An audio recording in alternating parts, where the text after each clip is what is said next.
Have you ever given a gift with your entire soul, only to have it thrown back in your face? Imagine pouring weeks of love and hope into something, a fragile olive branch offered in a war you never wanted. Now picture offering that gift at your husband's baby shower, for his mistress. You're surrounded by smiling faces, all celebrating the life that shattered yours.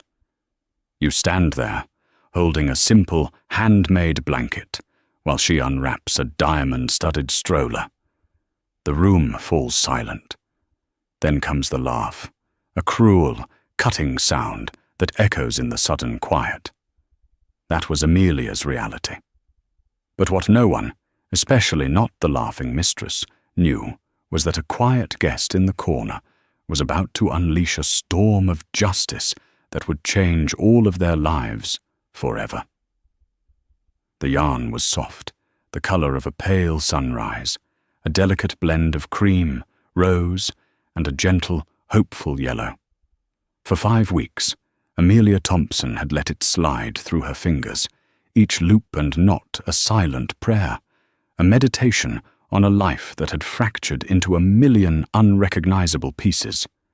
Each stitch was an act of defiance against the despair that threatened to swallow her whole. The blanket wasn't for her. It was for a baby that wasn't hers, a child conceived in a bed of lies, a symbol of her husband Dylan's ultimate betrayal. Their marriage hadn't crumbled overnight. It was a slow erosion, a death by 1,000 paper cuts. It started with late nights at the office, the scent of a perfume that wasn't hers, clinging faintly to his suit jacket. Then came the hushed phone calls he'd take in the other room, the sudden passwords on his laptop, and the emotional distance that grew into a chasm between them. Amelia, a graphic designer with a heart too big for her own good, had tried everything. She suggested counseling, planned romantic getaways he'd cancel at the last minute, and cooked his favorite meals that would often go cold on the dining table. She loved Dylan, or at least, she loved the man he used to be, the charming, ambitious man who had quoted Shakespeare to her on their first date and promised her a lifetime of partnership. Now, that man was a ghost, replaced by a stranger who looked at her with a mixture of guilt and annoyance. The final, brutal blow came not from Dylan, but from a glossy, professionally printed invitation that arrived in their shared mailbox. It was embossed with tiny golden footprints and whimsical calligraphy. Join us in showering Isabella Rose with love as she prepares to welcome baby Carter. Isabella Rose. The name felt like acid on her tongue. A junior vice president at Dylan's firm, impossibly beautiful, relentlessly ambitious, and now the mother of his child. When Amelia confronted Dylan, the carefully constructed dam of his lies finally broke. There was no shouting, no dramatic confession, just a tired, defeated sigh. "It just happened, Amelia," he'd said, as if describing a minor traffic accident. "I was going to tell you, we can figure this out. I care about you." He didn't want a divorce, he claimed. He wanted some sort of bizarre, modern arrangement where she would quietly accept her new reality. He was still paying the mortgage on their beautiful suburban home, wasn't he? They still had their life, their history. The baby was just a complication. The invitation to the shower was the cruelest twist. It was from Dylan's own sister, Sarah, who had always been closer to Dylan's ambition than to Amelia's heart. "It's just to keep up appearances, Ames," Dylan had explained, his voice slick with practiced placation. "My whole family will be there. My grandmother, Eleanor, is flying in. It would look strange if you weren't there. It would be a scene. Please, just for a few hours. For me." Amelia should have said no. She should have packed a bag, called a lawyer, and torched the last 10 years of her life to the ground. But a small, stubborn part of her, the part that still remembered the man who quoted Shakespeare, couldn't let go entirely. And then there was his grandmother. Eleanor Thompson was the family's formidable matriarch, a woman of quiet dignity and steel-forged principles who had always shown Amelia profound kindness. The thought of Eleanor witnessing this public schism was unbearable. So, Amelia agreed, and in an act she couldn't fully explain herself, she decided to make a gift. She wouldn't buy something expensive and impersonal off a registry. That felt like surrender. Instead, she went to a small, local yarn shop and chose the softest merino wool she could find. She would knit a blanket. It would be a gift not for Isabella and not for Dylan, but for the innocent child caught in the middle of their wreckage. It was a way to channel her pain into something warm and pure. As she finished the last row of stitches, weaving in the final thread, Amelia felt a strange sense of peace. The blanket was beautiful. It was simple, honest, and made with a love that felt almost holy in its sorrow. It was everything her marriage was no longer. She folded it carefully, placed it in a simple white box tied with a satin ribbon, and prepared to walk into the lion's den, armed with nothing but a hand-knitted shield. The baby shower was held at the Willow Creek Conservatory, a sprawling glass atrium that cost more to rent for an afternoon than Amelia earned in 3 months. Sunlight streamed through the cathedral-like ceiling, illuminating tables laden with towering floral arrangements, champagne fountains, and a dessert bar that looked like a Parisian patisserie. The theme was "A Star is Born," and gold and silver star-shaped balloons floated lazily against the glass, tethered to chairs draped in white silk. It was opulent, ostentatious, and utterly cold. Amelia felt like a ghost haunting someone else's dream. She wore a simple navy blue dress, a stark contrast to the pastel palette of the other guests. She clutched her modest white gift box, which suddenly felt flimsy and pathetic amidst the mountain of presents piled high on a designated table.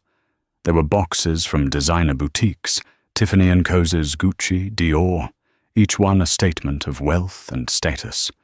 Dylan found her by the entrance, planting a sterile kiss on her cheek.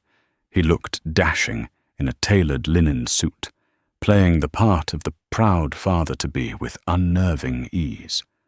"Amelia, you came." "Thank you," he murmured, his eyes scanning the room, never quite landing on hers. "It means a lot." "It's quite the event, Dylan," she said, her voice barely a whisper. "Isabella wanted the best," he replied, a hint of pride in his tone. And then he saw her gift. A flicker of something, annoyance, embarrassment, crossed his face before he smoothed it over. "What's that?" "A blanket. I made it," Amelia said, lifting her chin slightly.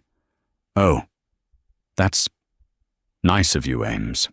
Really thoughtful."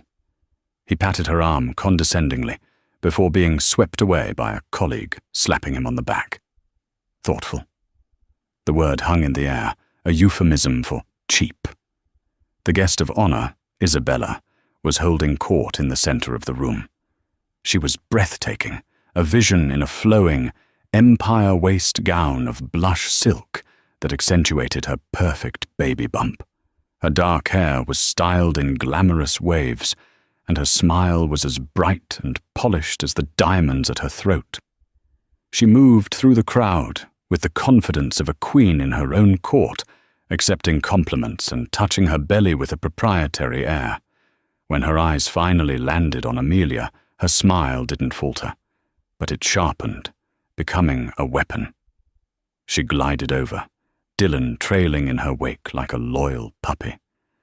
"Amelia," Isabella purred, her voice dripping with faux sweetness.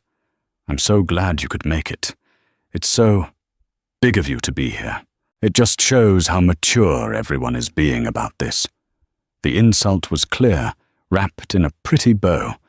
Amelia was the quaint, outdated first wife, graciously stepping aside. Dylan shifted uncomfortably. "Bella, let's get you some water." "In a minute, darling," she said, her eyes fixed on Amelia. "The party is just getting started." Amelia endured the next hour in a state of suspended animation. She spoke with Dylan's sister, Sarah, who chattered excitedly about the baby's nursery and Isabella's impeccable taste. She exchanged polite nods with Dylan's cousins, who offered her looks of pity that were almost worse than scorn. Through it all, she watched for Eleanor. Dylan had said she was coming, but her seat at the family table remained empty. A knot of disappointment tightened in Amelia's stomach. Eleanor's presence, her quiet strength, was the one thing she had been counting on to get through this ordeal. Finally, the time came for the gifts. Isabella sat in a large, throne-like white wicker chair, beaming as a mountain of presents was brought before her. The oohs and ahs from the crowd were a constant chorus. A sterling silver rattle from Tiffany's, a miniature, battery-powered Bentley, a cashmere layette from a French boutique. With each extravagant gift, Isabella's smile grew wider, her thanks more effusive. Amelia felt her heart sink with every ripped sheet of designer wrapping paper. Her simple, handmade offering felt more and more like an insult. She saw Dylan glance at her from across the room, a look of pleading in his eyes, as if begging her not to cause a scene. Eventually, Sarah, acting as MC, picked up the plain white box. "And this one is from Amelia," she announced, her voice a little too bright. A hush fell over the room. It was a subtle shift, but palpable. The air grew thick with curiosity and morbid anticipation. This was the moment they had all been waiting for. The confrontation, the drama. Amelia's hands grew cold. She felt 100 pairs of eyes on her. Isabella took the box, a curious, almost predatory smirk playing on her lips. She untied the ribbon with a flick of her perfectly manicured fingers and lifted the lid.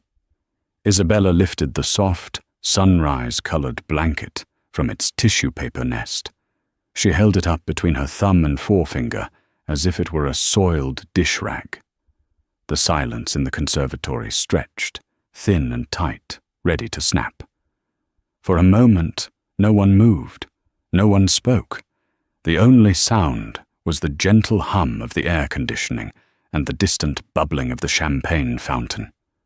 Amelia's heart hammered against her ribs. She could feel the heat rising in her cheeks, a blush of pure, unadulterated humiliation. She saw the intricate stitches, the product of so many lonely nights, displayed for public judgment. Isabella stared at the blanket, her head tilted. A small, disbelieving smile touched the corners of her mouth. Then, it happened. It started as a low chuckle, a breathy sound of amusement. But it quickly swelled into a full, unrestrained laugh. It wasn't a laugh of joy or delight. It was a sharp, piercing sound, full of mockery and disdain. It cut through the quiet room like a shard of glass. "Oh my God," she gasped, holding the blanket out for her friends to see. Did you knit this? Is this a joke?" One of her friends, a blonde woman named Tiffany, leaned in and let out a sycophantic titter. "It looks like something my grandmother would use to line a cat bed. How rustic." The laughter spread, a contagion of cruelty. A few guests, mostly Isabella's younger, flashier friends, joined in. Others just looked down at their plates, their discomfort a tangible presence in the room. Amelia felt as though the floor had dropped out from beneath her. Every eye was on her, burning with a mixture of pity and morbid fascination. She looked at Dylan, her silent plea screaming across the space between them. "Do something. Say something. Defend me." Dylan's face was a mask of conflict. He took a half step forward, his mouth opening as if to speak, but then he hesitated. He glanced at Isabella, then back at the sea of expectant faces, colleagues, clients, family. He chose the path of least resistance. He chose silence. He offered Amelia nothing but a weak, apologetic shrug, an expression that said, "What do you want me to do?" That single, cowardly gesture broke something inside Amelia that had been cracking for months. It was the final, definitive proof that the man she had married was gone. And the man who remained was a hollow shell, a coward governed by appearances and the will of his new partner. Isabella, emboldened by Dylan's inaction, tossed the blanket carelessly onto the growing pile of discarded wrapping paper on the floor. "Thank you, Amelia," she said, her voice dripping with condescension. "It's a very sentimental gift. We'll be sure to find a use for it." She then immediately turned her attention to the next gift, a box from Gucci, and her laughter transformed into a squeal of genuine delight, the insult complete. The moment was over. The conversation in the room slowly resumed, but the atmosphere had changed. The air was thick with the residue of Amelia's public shaming. She stood frozen, rooted to the spot, the sound of Isabella's laughter echoing in her ears. She felt utterly alone, exposed and foolish. The blanket, her small offering of peace, her symbol of hope for an innocent child, had been publicly desecrated, and her husband had stood by and watched it happen. Tears pricked at the back of her eyes, hot and sharp, but she refused to cry. Not here, not in front of them. With a composure she didn't know she possessed, she turned, her movements stiff and robotic. She walked past the smiling faces, past the whispers that followed her like a shadow, and headed for the exit. She didn't know where she was going. She just knew she couldn't stay in that gilded cage a second longer. As her hand touched the cool glass of the door, a voice, calm and clear as a bell, cut through the din. "Amelia, wait." Amelia turned. Standing just inside the entrance, having arrived so quietly that no one had noticed, was Eleanor Thompson. She was dressed in a simple but elegant tweed suit, her silver hair coiled in a neat chignon. Her face was serene, but her eyes, a sharp, intelligent blue, were fixed on the scene with an expression of profound disapproval. She hadn't been late. She had been watching, and she had seen everything. Eleanor Thompson moved through the room with an unhurried grace that commanded attention without demanding it. As she walked, the chatter and forced laughter seemed to die down in her wake, replaced by a respectful, almost fearful, silence. She was not a tall woman, but she possessed an aura of authority that made her seem to tower over everyone else.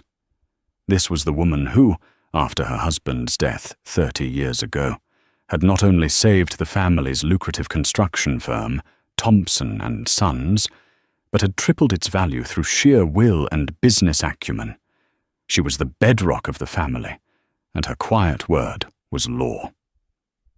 She walked directly to Amelia, ignoring Dylan and Isabella, who were now watching her approach with looks of dawning apprehension. She placed a gentle, cool hand on Amelia's arm. Her touch was firm, grounding. "Don't you dare let them see you run," Eleanor said softly, her voice for Amelia's ears only. "Hold your head high. You have done nothing wrong." Then, turning her gaze to the room at large, she addressed no one in particular. "I seem to have missed the gift opening. A shame. I always find it's a moment that reveals a great deal about people." Her eyes swept over the throne-like chair, the mountain of designer boxes, and finally came to rest on the discarded, sunrise-colored blanket lying crumpled on the floor amidst torn paper and ribbons. Without a word, Eleanor walked over to the pile of trash. She bent down with a surprising agility for her age and picked up the blanket. She unfolded it, her long, elegant fingers smoothing out the wrinkles. She examined the stitches, her expression unreadable. She held it as if it were a precious artifact, her touch reverent. The silence in the room was now absolute. Even the catering staff had stopped moving. Eleanor held the blanket up. "This is fine work," she declared, her voice resonating with a quiet power that filled the conservatory. "The tension in these stitches is perfect. The yarn is merino wool, isn't it, Amelia? And the pattern. This is a Shetland lace pattern, isn't it? The whispering grasses stitch. Very complex. Very beautiful." Amelia, stunned, could only nod. She hadn't thought anyone would notice, let alone identify the intricate pattern she'd spent hours mastering. Eleanor turned her piercing blue eyes on Isabella, who now looked less like a glowing queen and more like a petulant child caught misbehaving. "My mother taught me to knit this exact pattern when I was a girl," Eleanor said, her voice dropping to an icy calm. "She told me that you pour a piece of your soul into every stitch, that a handmade gift is a gift of time, of patience, of love. It is a gift of something that is finite and irreplaceable, a piece of your own life." She let the words hang in the air, a devastating indictment. Then she looked at her grandson. "Dylan." Dylan flinched as if struck. "Grandmother, we didn't mean any disrespect." "Disrespect?" Eleanor's voice was laced with a chilling disappointment. "Dylan, you allowed your wife, the woman who has stood by you for a decade, the woman who carries our family name with grace and dignity, to be humiliated in a public forum. You stood by and did nothing while this child," she said, her gaze flicking dismissively toward Isabella, "mocked an act of profound kindness. That isn't a lack of respect. That is a failure of character, a failure of everything your grandfather and I tried to teach you." Isabella, regaining a sliver of her bravado, spoke up. "Now, wait just a minute. It was a joke, a simple, handmade blanket. It's hardly a tragedy." Eleanor's eyes narrowed. "A simple blanket," she repeated slowly. "You stand here, surrounded by a palace of vulgar materialism, celebrating a child born of deceit, and you dare to call this simple. My dear, you wouldn't recognize true value if it was woven into the very fabric of your soul. You see price tags, you don't see worth." She folded the blanket neatly and handed it back to Amelia. "This is not for them, Amelia," she said gently. "This belongs with someone who understands what it means." With that, Eleanor turned to leave. At the door, she paused and looked back at her grandson. Her voice was no longer angry, but filled with a sort of weary finality that was far more terrifying. "Dylan, be at my lawyer's office on Monday morning, 10 o'clock sharp. Mr. Harrison is expecting you." She glanced around the stunned room. "Enjoy the rest of your party." And then she was gone, leaving a crater of stunned silence in her wake. The spell was broken. The party was over. Amelia stood there, clutching the soft wool of the blanket to her chest, feeling for the first time in a very long time that she wasn't entirely alone. The matriarch had spoken, and a storm was gathering. The weekend was a torment of silence and tension. Amelia retreated to the guest room of the house that no longer felt like hers. The hand-knitted blanket laid across the foot of the bed like a silent testament. Dylan tried to approach her several times, his face a mixture of desperation and blustering self-defense. "She's overreacting," he said of his grandmother, pacing the hallway outside Amelia's closed door. "She's from a different generation. She doesn't understand. And Isabella, she was stressed, Ames. The hormones, the pressure of the party. She didn't mean it the way it came out." Amelia didn't answer. The excuses were pathetic, insulting to her intelligence. Through the door, she simply said, "Leave me alone, Dylan." His attempts eventually ceased, replaced by the sound of his frantic, hushed phone calls from the study. He was clearly speaking to Isabella, and from the snippets Amelia overheard, the conversation was not going well. The queen of the baby shower was panicking, her gilded world suddenly threatened by the quiet disapproval of an old woman. Amelia, meanwhile, felt a strange sense of calm settle over her.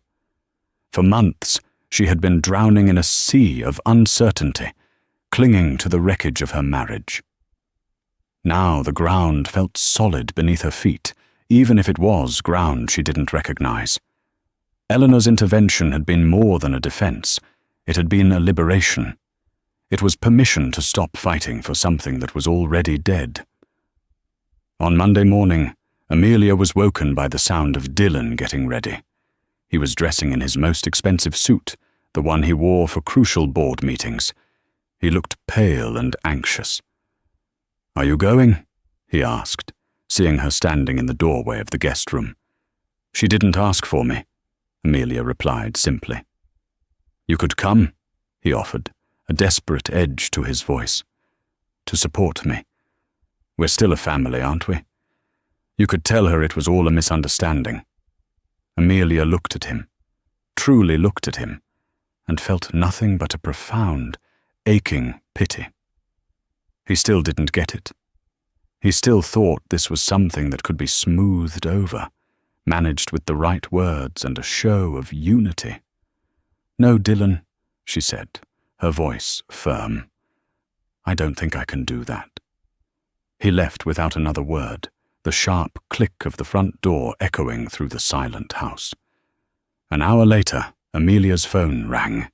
It was an unfamiliar number. "Amelia Thompson?" a brisk, professional voice asked. "Yes. This is Robert Harrison, Mrs. Eleanor Thompson's attorney. Mrs. Thompson has requested your presence at our offices. She sent a car for you. It should be arriving in about 10 minutes. Amelia's heart leapt into her throat. "Me? But why?" "I believe Mrs. Thompson wishes to discuss the future structuring of the Thompson Family Trust," Mr. Harrison said, his tone giving nothing away. "She felt your input would be essential." The drive to the downtown law firm of Harrison, Finch & Associates was a blur. The offices were a world of polished mahogany, thick carpets, and hushed reverence. A secretary led Amelia to a large boardroom. At the head of a long, imposing table sat Eleanor, looking as poised and immovable as a mountain.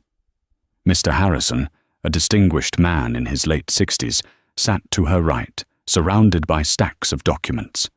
Dylan was already there, slumped in a chair on the opposite side of the table. He looked up as Amelia entered, his face a mixture of shock and betrayal. He had clearly not been informed she was coming. "Amelia," Eleanor said, with a warm smile that didn't quite reach her eyes.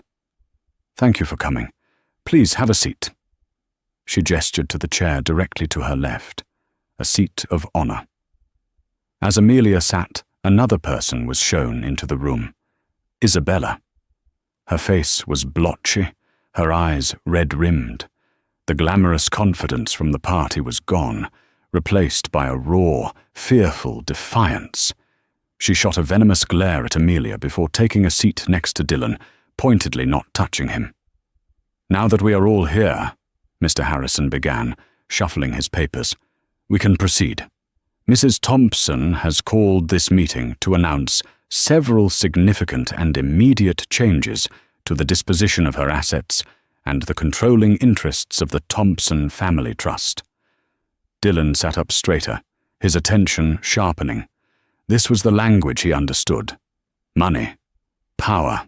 "As you know, Dylan," Mr. Harrison continued, "your grandfather, the late Richard Thompson, structured the trust in such a way that your grandmother, Eleanor, retains full discretionary control as the sole trustee for her lifetime. Her decisions are final and legally binding." Eleanor folded her hands on the table. "Your grandfather was a brilliant man," she said, her voice calm and measured. "He was a wonderful judge of character. He always said that a man's true nature is revealed not by his successes, but by how he treats those who can do nothing for him. He believed that our family's legacy was not the money we made, but the integrity with which we lived our lives." She paused, letting the words sink in. "For yours, I have watched my grandson, Dylan, enjoy the fruits of that legacy. I have watched him build a successful career on the foundation his grandfather laid, and I had hoped he had inherited not just his grandfather's business sense, but his moral compass." Her gaze fell on Dylan, and it was as cold as a winter sea. "I was wrong." Eleanor picked up a thick, leather-bound portfolio from the stack in front of Mr. Harrison. She opened it, but she didn't need to look at the pages. She knew its contents by heart. "The Thompson Family Trust," she began, her voice steady and clear, "is the primary shareholder of Thompson & Sons Construction. It also controls numerous real estate holdings, investment portfolios, and various subsidiary accounts. For the past 15 years, Dylan, you have served as CEO of the company, a position granted to you by the board, with my blessing. You have drawn a generous salary and even more generous bonuses, all predicated on the assumption that you were acting as a responsible steward of this family's legacy." Dylan's face was pale. "Grandmother, whatever this is about, I can fix it. The company is performing better than ever. Our Q3 profits are projected to be record-breaking." "This isn't about profits, Dylan," Eleanor cut him off sharply. "This is about principles. The trust contains what is known as a morality clause. Your grandfather insisted upon it.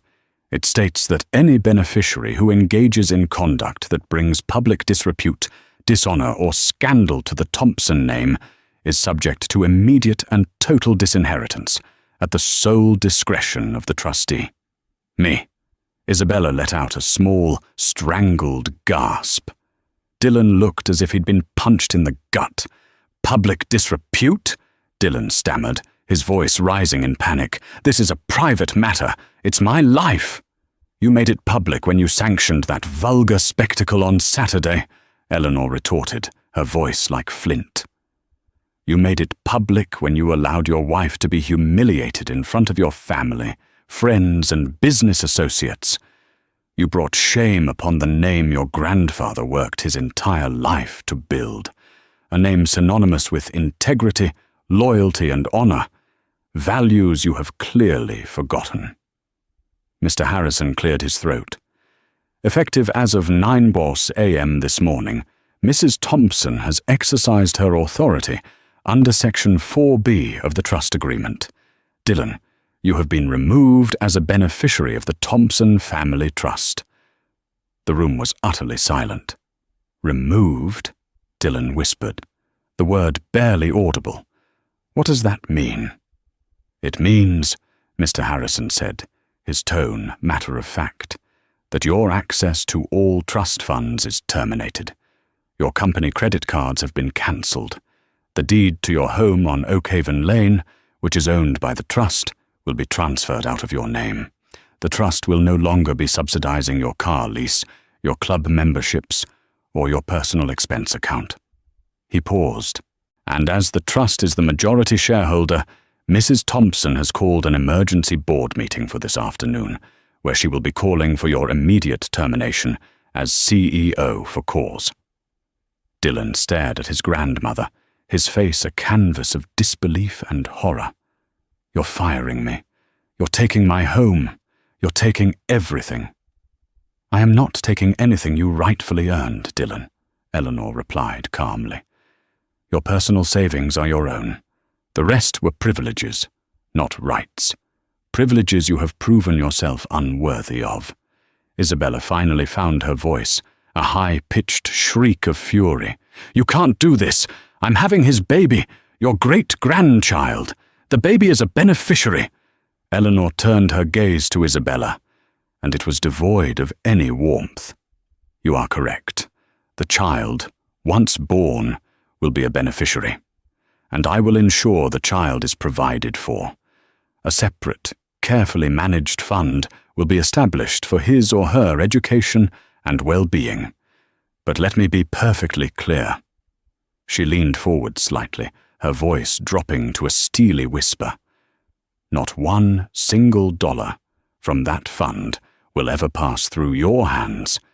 It will be administered by a third-party trustee, and the child will not have access to the principal until the age of 30. You will not profit from your part in this sordid affair.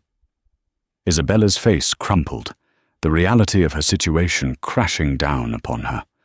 The life of luxury, the status, the power she had grasped for, it was all evaporating before her eyes. She had won Dylan, but she had lost the prize. But Eleanor wasn't finished. This was not just about punishment, it was about justice. She turned to Amelia, whose head was spinning. She felt like a spectator at the demolition of a building she used to live in. "Amelia," Eleanor said, her voice softening completely. "For 10 years, you have been the epitome of grace. You have honored our family, and you have honored the vows Dylan so casually discarded. You have endured betrayal and humiliation with a strength I deeply admire. You are more of a Thompson than he has ever been." She slid a document across the table toward Amelia. "The morality clause allows the trustee to reallocate forfeited assets to another beneficiary who has demonstrated exemplary character. The trust was established to benefit Dylan and his lawful spouse." Amelia looked down at the paper. It was a deed transfer for the house on Oakhaven Lane, to her name, solely. "Furthermore," Eleanor continued, "Mr. Harrison has drawn up divorce papers. The trust will be funding your legal representation. We are prepared to offer a settlement so generous that Dylan will have no choice but to sign. It includes a 50% stake of all his personal, non-trust assets, and lifetime alimony funded directly by me, contingent on his full cooperation." She looked back at her grandson, who was now ashen-faced and shaking. "You will give her everything she asks for, Dylan. You will not fight her on a single point. You will sign the papers, and you will walk away. It is the only shred of dignity you have left to salvage." Eleanor stood up, the meeting clearly at its end. She had systematically, and with surgical precision, dismantled her grandson's life and handed the power, the security, and the future to the woman he had wronged. "I believe we are done here," she said. The surprise wasn't just a slap on the wrist. It was a complete and total realignment of power. The laughing mistress was left with nothing but the consequences of her choices, and the scorned wife was now the sole master of her own, very secure, future. The aftermath was not clean or simple. Life rarely is. The boardroom exploded the moment Eleanor and Mr. Harrison exited. Isabella turned on Dylan with the ferocity of a cornered animal, her voice a torrent of hissed accusations and vitriol. "You told me you were in control. You told me she was just a sentimental old woman. You've ruined me." Dylan, stripped of his power and wealth, could only sit there and take it, his face a wreck of self-pity and shock. Amelia didn't stay to watch. She signed the preliminary documents Mr. Harrison placed in front of her, thanked Eleanor with tears in her eyes, and walked out of that mahogany-panelled room into the bright afternoon sun, feeling lighter than she had in years. The house was hers. Her future was hers. The divorce was swift and brutal. Dylan, faced with the financial guillotine his grandmother held, complied with every demand. He was a ghost in the house for the 2 weeks it took him to pack his belongings. He tried to speak to Amelia once, a desperate, last-ditch appeal. Ames, think about everything we had. Can we just throw it all away? Amelia looked at him, the stranger wearing her husband's face, and finally felt the last vestiges of love die. "You threw it away, Dylan," she said, her voice devoid of anger, filled only with a sad finality. "You threw it away for a pretty box with nothing inside." He left, and the silence he left behind was not empty, but peaceful. News of Isabella's downfall spread through their social and professional circles like wildfire. Without the Thompson money and influence propping her up, her career at the firm became untenable. She was ostracized, a pariah. Within 6 months, she had quietly resigned and moved back to her hometown to live with her parents, her dreams of a high society life in ashes. Amelia heard through the grapevine that she'd had the baby, a boy. As promised, a trust fund was waiting for him, inaccessible to his mother. A lifeline for an innocent, woven by the steady hands of his great-grandmother. Amelia, meanwhile, began to rebuild. She sold the cavernous house on Oakhaven Lane, a place that held too many ghosts, and bought a charming townhouse in the city, closer to her design studio. With the financial security Eleanor had given her, she was able to quit her corporate job and focus on her own freelance work, taking on passion projects she'd only dreamed of before. Her art, once a hobby, became her life. She saw Eleanor once a month for lunch. Their bond, forged in the crucible of that awful day, had deepened into a genuine friendship. They talked about art, books, business, and life. Eleanor never spoke of Dylan. It was as if a diseased limb had been amputated to save the body. One afternoon, about a year after the baby shower, Amelia received a package. Inside was a small, beautifully crafted wooden box. She opened it to find a set of exquisite, handcrafted knitting needles made of rosewood and silver. The attached card was written in Eleanor's elegant script. It read, "For the next beautiful thing you will make. Keep weaving, my dear. Your life is your own masterpiece." Amelia picked up the needles, their weight feeling perfect and balanced in her hands. She thought of the sunrise-colored blanket, the gift that had been born of such pain. It had been mocked and discarded, but it had also been the catalyst for her liberation. It had been a thread of hope that, when pulled by the right person, had unraveled a web of lies and woven a new future in its place. She went to her yarn basket and pulled out a skein of the brightest, most vibrant blue wool she could find, the color of an endless sky, the color of freedom, and she began to knit. 2 years passed. The sharp edges of betrayal had softened into a dull, distant ache, like the memory of a poorly set bone. Amelia's life had blossomed in ways she could never have imagined when she was Mrs. Dylan Thompson. Her freelance design business, Sunrise Studio, a quiet nod to the blanket that had changed everything, was a resounding success. She had a waiting list of clients who valued her minimalist aesthetic and intuitive understanding of color. The townhouse was her sanctuary, filled with light, art, and the gentle clicking of knitting needles, which had become her primary form of meditation. She was no longer just surviving. She was thriving. Her heart, which she had thought irrevocably broken, had begun to heal. There was a man, Michael, an architect she'd met through a client. He was kind, patient, and funny, with eyes that held no secrets. Their relationship was a slow, beautiful bloom, built on the solid ground of honesty and mutual respect. He knew her history, and it didn't frighten him. It made him admire her strength. One crisp October evening, Amelia was attending the opening of a new gallery downtown. One of her larger, abstract, textile pieces, a complex woven tapestry of deep blues and brilliant gold, was a featured work.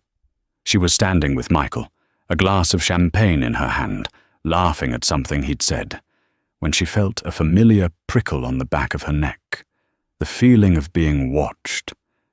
She turned her head slightly, scanning the well-dressed crowd, and then she saw him. Dylan. He was standing near the entrance, looking utterly out of place. The expensive, tailored suit was gone, replaced by a rumpled blazer and trousers that didn't quite match. He was thinner, and the confident, arrogant posture she remembered had been replaced by a weary slump. He wasn't looking at her art. He was looking at her, his expression a tangled mess of regret and awe. Her heart didn't leap.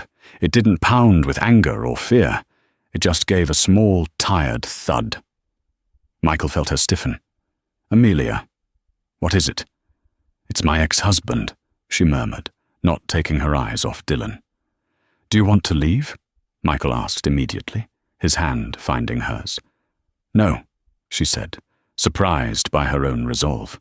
"No, I'm not running anymore." As if sensing her decision, Dylan began to walk towards them, his steps hesitant. He stopped a few feet away, as if unsure of his right to enter her space. "Amelia," he said. His voice was rougher, quieter than she remembered.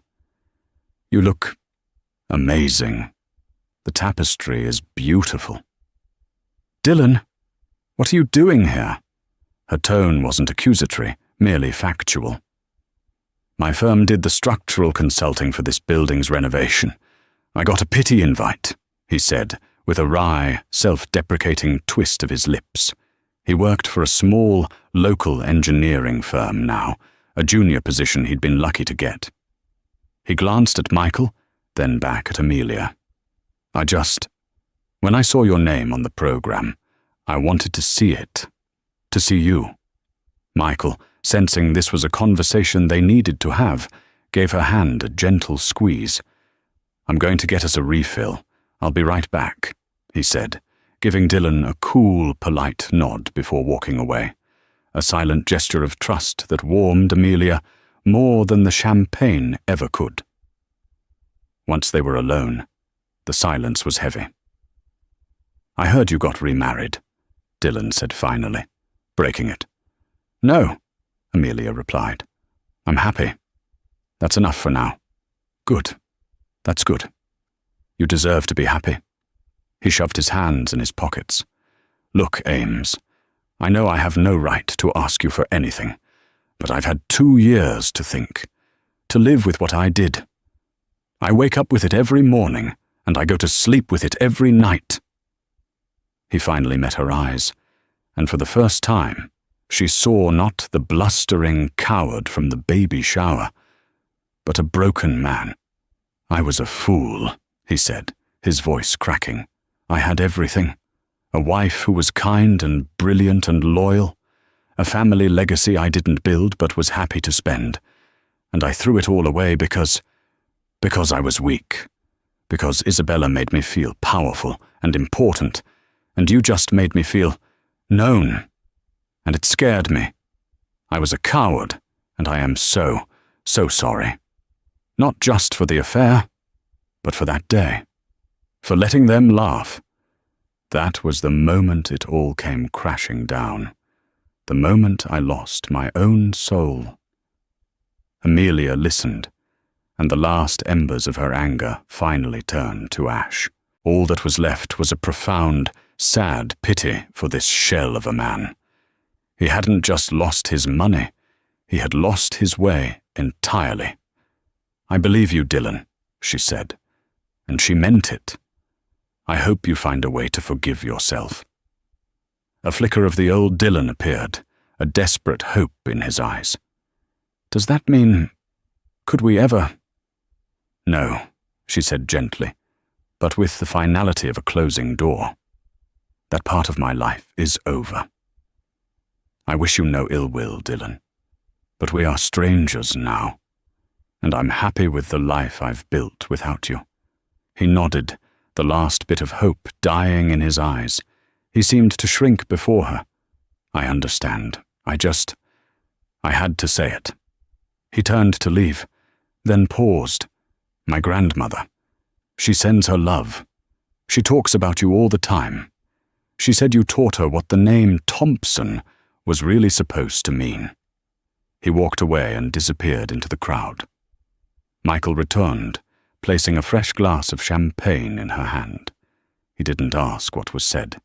He just stood beside her, a warm, solid presence. Amelia looked at her tapestry, at the threads of deep, sorrowful blue intertwined with the brilliant, hopeful gold. It was her story, woven into art, a story of pain and recovery, of betrayal and unexpected grace. Dylan's apology hadn't changed anything, but it had been an echo from a past she had finally outrun. The last ripple from a stone thrown long ago had finally reached the shore, and the water was now still. A year later, Amelia received a call from Eleanor's assistant. The matriarch, now in her late 80s, had suffered a minor stroke. She was recovering at home, but had asked to see Amelia specifically. A sense of urgency and sorrow washed over Amelia as she drove to the grand old Thompson estate, a place she hadn't visited since her first years of marriage. She found Eleanor in a sunroom overlooking a magnificent rose garden, seated in a comfortable armchair with a soft lap blanket over her knees. She was paler and more fragile than Amelia had ever seen her, but her blue eyes were as sharp and clear as ever.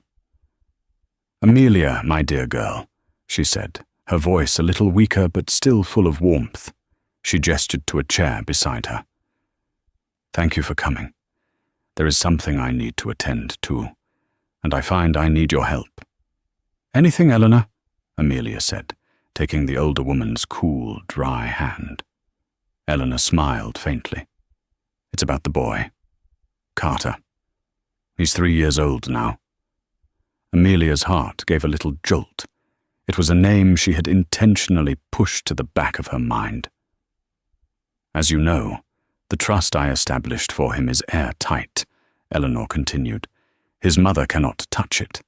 He will be well cared for, educated, and want for nothing material. But a boy needs more than money.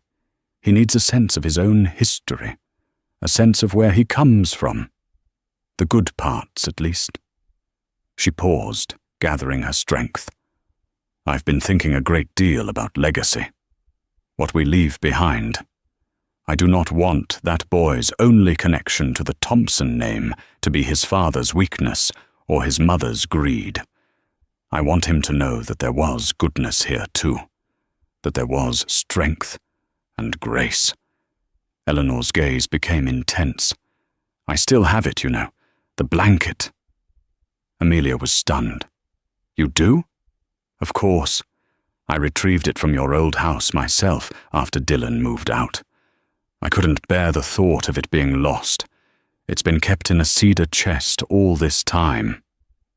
She reached for a small, beautifully carved wooden box on the table beside her and handed it to Amelia. "It belongs with him, but I cannot be the one to give it to him, and I will not have it pass through his mother's hands.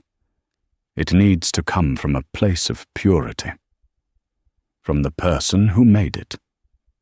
Amelia stared at the box, her mind reeling. "Eleanor, what are you asking? The trustee for the boys' fund, Mr. Henderson, is a good man. He maintains a collection of items for Carter to receive when he turns 18, along with letters explaining his family history. I want you to give him the blanket, and I want you to write a letter explaining what it meant. Not the pain, my dear," she added quickly, seeing the look on Amelia's face. "The hope, the love for an innocent child that you poured into every stitch. I want him to know that before he was even born, someone from his father's family loved him with a pure and selfless heart. It was an enormous thing to ask, to willingly reconnect with the most painful chapter of her life, to reach out to the living symbol of her marriage's destruction. Her first instinct was to refuse, to protect the peaceful world she had so carefully constructed, But then she looked at Eleanor, a woman who had wielded her immense power, not for revenge, but for justice and grace. She thought about the blanket, not as an object of her own humiliation, but as she had originally intended it, a shield of warmth and love for a child. To deny the boy that legacy would be to let Isabella and Dylan have the final say. It would let their cruelty be the end of the story. Her own story was about weaving something beautiful out of broken threads. This was the final stitch. "I'll do it," Amelia said, her voice thick with emotion. 2 weeks later, Amelia sat in the office of Mr. Henderson, a kind-faced man who looked at her with unconcealed respect. Between them on the polished desk sat the plain white box from the baby shower, the sunrise-coloured blanket nestled inside, as soft and hopeful as the day she finished it. Beside it was a letter Amelia had rewritten a dozen times. It didn't mention the party, the laughter, or the betrayal. It simply said, "To Carter. Before you were born, I made this for you. I wanted to wrap you in something made of warmth and hope. Your life is your own story to weave. May you always choose threads of kindness, integrity, and love. You come from a long line of strong and good people. Be one of them." She didn't sign her name. She simply signed it. "A friend of your family." As she left the building, stepping back out into the sunshine, a profound sense of peace settled over her, deeper than any she had felt before. She had not erased her past, but she had transformed it. The pain was no longer a weapon used against her, but a source of strength she had used to extend one final, anonymous act of grace. That evening she went home to her studio. The last rays of sun streamed through the window, illuminating the vibrant blue wool of her current project. She picked up her rosewood needles, the gift from Eleanor, and cast on a new stitch. The pattern ahead was unknown, the design unwritten, and for the first time she felt completely and utterly free. The tapestry of her life was hers and hers alone, and it was going to be magnificent. Amelia's story is a powerful reminder that true strength isn't about enduring mistreatment silently. It's about recognizing your own worth, even when others try to diminish it. The simplest act of love, like a handmade gift, can hold more power than all the money and status in the world. It was a lesson Isabella and Dylan learned the hard way. But more than that, it's a story about the quiet champions in our lives, the ones who see our pain and refuse to let it stand, the Eleanors who step in when we need them most. Justice doesn't always come like a thunderclap. Sometimes it arrives with the quiet dignity of a grandmother who knows the difference between price and value. If this story of resilience and unexpected justice moved you, please take a moment to hit that like button to help us share it with more people. Share this video with someone who might need a reminder of their own strength. And don't forget to subscribe and turn on notifications for more real-life stories that will inspire and empower you. We'd love to hear your thoughts in the comments below. Have you ever seen kindness triumph over cruelty in such a dramatic way?